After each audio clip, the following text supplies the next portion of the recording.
Hello everyone, happy Wednesday, happy scoping out.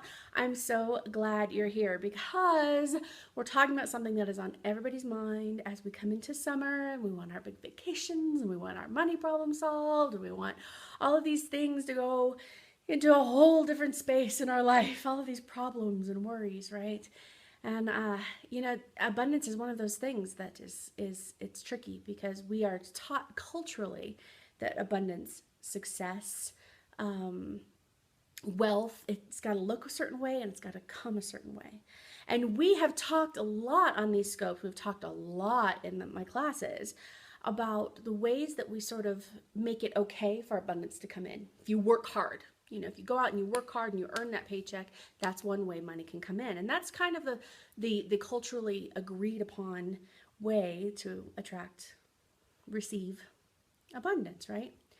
And there's nothing wrong with that. Absolutely. I work my ass off. I'm glad to receive money for the services I provide. It's wonderful. It's a great exchange. And there are so many other ways to receive it. And what ends up happening is we end up in these stories in our head about the right way to receive. And we forget that there are other kinds of abundance. There's other ways to receive. There's a way to receive in a way that is gracious and with gratitude rather than relief. So we're going to talk about some of those things today because I personally had a huge shift over the weekend, made a big difference, and actually had a huge money miracle just yesterday.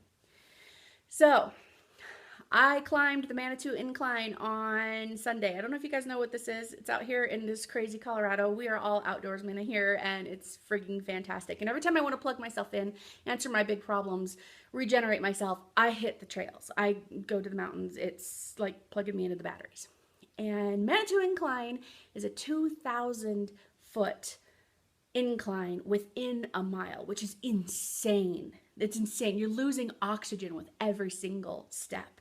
And it used to be a cog railway that went straight up a mountain. So there's parts of it that are so straight up and down that you're actually kind of climbing on all fours to get up there, right?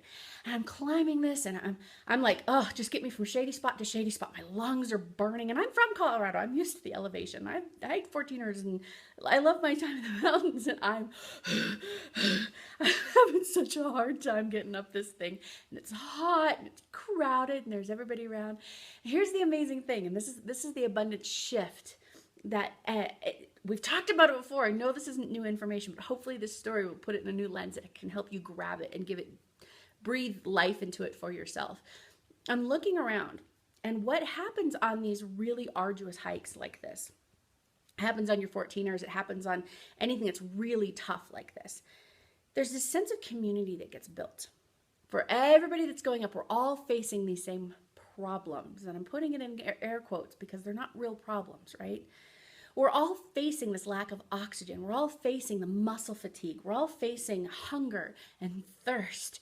And while that's true for all of us, we're all also resources for one another. At one point, there was a woman next to me in one of my shady spots that the exertion was so strong she had to vomit. And I went to my Camelback and pulled out some tissues and helped her get herself cleaned up. And sure as all, she went right back up to the however many next steps she could do in the next sprint. Up the way, there was another kid that was purely exhausted, and another hiker had some extra peanuts, stopped and shared the peanuts. Somebody else was checking on another hiker. Do you have enough water? How are you doing? Coming out with hankies and damping them with water and cooling people off. There's this sense of community that happens when you're climbing, when you're taking on these big tasks together. We're all strangers. None of us know one another at all. And yet we're in this together, right? Now think about that. That's reflective. That's a fractal situation to what we experience in life. We're all going through our abundant struggles. We're all going through these fears and this sense of lack and the fear that comes up. And I can feel it in my heart, especially right now in our political climate, when all we can see around us is trouble and plight and war and fear and starvation and illness and God, right? And yet, if we look at this as a community of people where we really are all in this together, and we really, at any given point, could choose to look right next to us, and help lift somebody else up. At one point, there was one huge step, and my muscles were so exhausted, and I didn't know how I was going to get up this step. And I looked up, and this woman reached down. She goes, "Here, let me help you," and she pulls me up the step. And so then later, I make it to the top. I've shared pictures on Twitter. I've got it on my Facebook, Instagram, my blog. You can come check it out. Gorgeous view. I can finally breathe. I'm watching all these people come up. They're huffing and puffing. Every single person received help of some kind. And every single person that made it to the top did it as a part of a community, did it as a part of it, whether they recognize it as an exercise in abundance or not. They did it as an exercise in abundance. They did it as this willingness to give and to receive simultaneously, because every time we give help, we receive that wellness inside of us. And I do mean wellness, that wholeness, that communal bond. We receive that every time we give. And when we receive the literal help, we're giving that opportunity to have that bond to somebody who is helping us. And there's this self-sustaining way to start to view abundance. There's this way to begin to look at what abundance actually is. And here's the thing that I'm here to tell you. So we can intellectualize this all day long, right? But I'm going to tell you something. There's a feeling to this abundance. It hits everybody just a little bit differently. I felt mine on the way down the mountain. So the way the incline works, you climb all the way to the top, because it's dangerous to go right back down the narrow, very steep steps down to the people climbing up against traffic. Basically, they've got this hike called Bar Trail, and if you take it to a certain point, you can go down to the bottom of the hill, or you can continue up to Pikes Peak, which is a famous 14er here in Colorado Springs. So Bar Trail is this gorgeous hike, almost 5 miles. So after doing this huge incline, you take this 5-mile hike down, but it's beautiful, right? And now you can breathe. Now with every step, you're gaining oxygen. Now with every step, you're gaining clarity.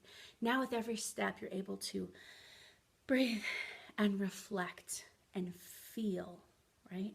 So here, we're in this exercise of receiving and sending abundance for the whole struggle, the opportunity, the gift, the journey, right? We're giving and receiving this abundance. We're in it, we're doing it, right? We get to the top. We haven't thought about it yet. We're just at the top. All you can think about when you're climbing, all you can think about when you're in the struggle is the struggle.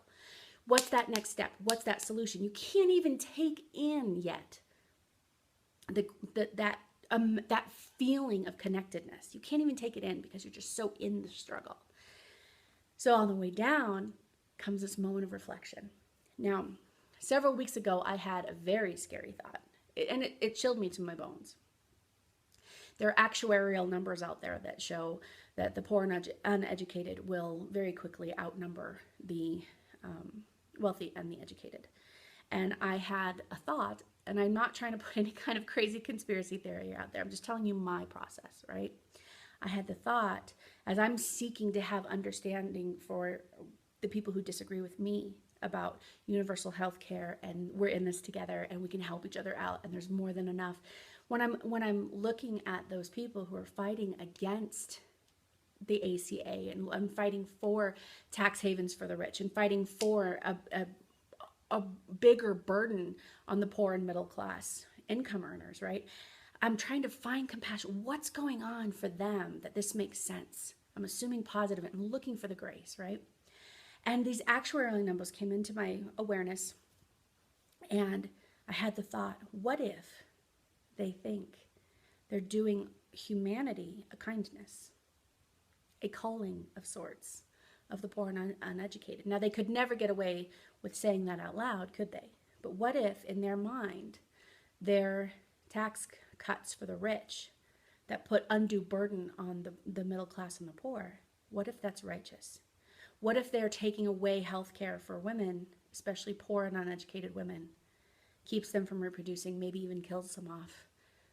And it's one of those, like, we're willing to do the righteous, dirty work so that humanity can be saved. What if? It's a terrifying thought, absolutely terrifying. And it chilled me to the bone, and it stuck in my head. Now, here's what happened on the way down from this hike. So I'm thinking about that. This is coming into my awareness about this experience of abundance that I've had on the way up the incline, right? I'm like, that's what abundance is. And I'm starting to feel it. I feel my abundance in my solar plexus. I get giddy and it wells up and it becomes bigger than me, right? So I'm starting to feel that. And I'm wishing so much that these people who treat abundance like a zero-sum game, if I am going to get something, I am taking something from someone. They're looking at it as a zero-sum game, right? That's the only way they can understand abundance. If I am to have, someone else is to have not. Right?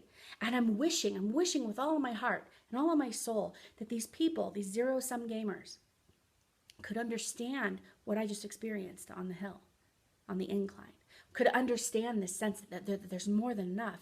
There's more than enough people pulling you up. There's more than enough time. There's more than enough money. There's more than enough health care. There's more than enough food. There is always more than enough. And if these people could understand that, they could drop this fear that they're going to go without if someone else gets. They could drop the fear that something in them is at risk if someone else is raised up. Right? And I'm feeling this gratitude, this welling up inside of me for this new understanding, not new, bolder, bigger understanding of abundance. And all of a sudden it became clear to me. It became clear to me that this is part of this human evolutionary shift. That this is part of what we're going through together. Because there was a time when human civilization was just budding, that it kind of was a zero-sum game. We didn't live like we live now, right? And there was a time when that kind of low-level Maslow's hierarchy of needs needed to be met. And that had to be the way that we viewed abundance. But we're beyond that time. We don't live in that time anymore. So what has to happen is we come up Maslow's hierarchy of needs, out of physical survival into community and up towards self-actualization. What has to happen, what gets to happen, what we can allow to happen as we get up into that space is this shift in understanding about abundance. This shift that none of it's wrong. The people who believe differently than I do are not wrong. Maybe outdated, maybe an old mindset, but it worked and it got us to this point. It got us to this point of abundance. And this new idea that there is enough, that there's more than enough, that we can live peacefully once we all drop that fear, that is what's coming for us next. And this shift is normal. It's painful, scary. Yes, it makes people feel guilty. It makes people feel scared. It makes all of that stuff happens. And those are growing pains. That does nothing to negate the fact that we're evolving into greater and greater abundance and awareness and togetherness. We can't unring the bell of universal health care. I don't care how hard they try. I don't care how many moves they make to sabotage the ACA. What it provided cannot be forgotten about now. We know it's possible. We know that we can do it, and we know the positive effects of that. On Saturday, I was out helping build tiny homes for the homeless here in Denver. And I watched the people in this arena, the people, they're called villagers, the ones that are going to live in these homes, work side by side with volunteers who come from a house with a mortgage and a traditional lifestyle, right? And everybody's contributing in their own way. There were these two elderly women that were going to be villagers that, they can't be on top of the roof nailing in joists and stuff, but they were grabbing scrap wood. And I was at the chop saw at one point and they asked me to cut some up for them. They were going to make birdhouses for everybody in the village so that they could help make their house a home. That is abundance. That is that welling up, that gratitude, right? If you go back to some of these old videos, you'll see the difference as I talk about relief and gratitude. Relief is, whew, thank goodness that didn't happen. Okay, what's next on my list? You notice the focus is on, thank goodness that didn't happen. The focus is still on what we don't want. Gratitude is spending a moment going, this good thing happened. The cancer's in remission, not, oh, thank God the cancer didn't happen. Oh God, I'm glad that didn't come back. Not that. I'm healthy. In this snapshot in time, I'm healthy. There's a basking, there's a glow, there's a welling up that is then shared. Because when you well up with your gratitude and you well up with your version of abundance, whether it's birdhouses or money or a lift up an obstacle for a stranger. Whatever that is for you, whatever your version of abundance is, when you well up with that, you come to the world with something to share. You come to the world with something to give and then receive at the same time. Do you understand? That immediately, that awareness, that gratitude, that welling up, that realization about actual abundance changes everything. Changes everything about how you show up. It changes everything about how you engage. And it allows for opportunity to come in. And when you don't have fear, that opportunity doesn't have to look like a new job. It doesn't have to look like a promotion. It can look like something that's completely out of the box. It can look like, as in my case, hey, somebody needs a place to live. Would you be willing to rent out your basement? Totally unexpected. And yet, there's that equal exchange, that give and that take, that receiving and that giving at that exact same moment. It didn't have to look a certain way. It can come to you in ways, that mindset that you've got to work hard. What if money came to you doing something you love? What if you could let go the belief that you have to sacrifice something? You have to sell your soul, in essence. What if you could do it in heartfelt work, like, life coaching? Right? Allow, when you can drop that fear and you can allow that abundance welling up inside of you to bring something forth for you, then every avenue begins to open up for abundance to come in every way possible. In good friends, in good conversation, in money, in time, in forgiveness, right? So I know this one went longer than most of them, but I want you to get it. I want you to get it the way that I got it on my way down from the incline on Sunday. I want you to get it the way that those women building those birdhouses got it. I want you to get it deeply, so deeply in your soul that you can't help but feel abundant regardless of what's going on in front of you right now. Because the moment you feel abundant is the moment you change what's possible. It was the moment you change what can come into your physical realm. So go out there, experiment with it. Let me know how you're doing. Keep an eye out for my book coming out soon. Check it out at tiffanyhammond.com/ftdub-book. Pre-order your copy today. Manifest some incredible abundance, and I want to hear all of the details. Bye, everybody. Happy abundance making. Happy birdhousing. That's what we should call it. Go out and make your birdhouses this week.